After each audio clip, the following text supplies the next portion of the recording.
The New York Jets have come into the offseason and completely revamped the coaching staff and front office decision-makers, and so far the offseason has gone according to plan except for the team's plans with one player.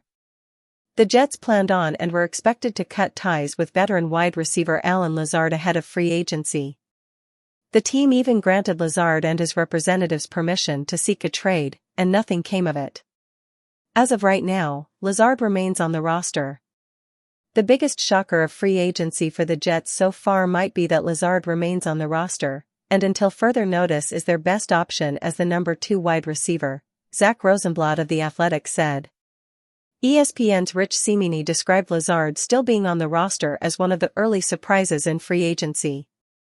He revealed that many assumed Lazard would be cut because of his $13.2 million cap charge. Considering the dearth of proven receivers on the roster and the lack of quality in the free agent market, it would be prudent to keep Lazard, perhaps reworking his contract. He and Wilson are the only 2 pass catchers, wideouts and tight ends, with more than 1 touchdown reception last season, Cimini added. Lazard has 2 years remaining on his $44 million contract, and without any clear path to adding an upgrade, Lazard may once again find himself as the Jets' WR2. Outside of Wilson, the depth chart in the wide receiver room doesn't feature much in terms of star power or experience. Lazard came to the Jets to reunite with Aaron Rodgers after spending the first 5 seasons of his career with the Green Bay Packers.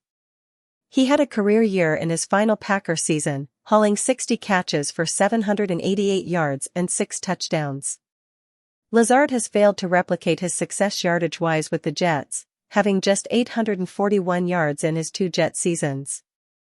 Lazard started off his 2024 campaign strong, with an 89-yard, 2-touchdown day against the San Francisco 49ers. Lazard didn't appear in weeks 8 to 13 and played sparingly in the final 5 weeks of the season,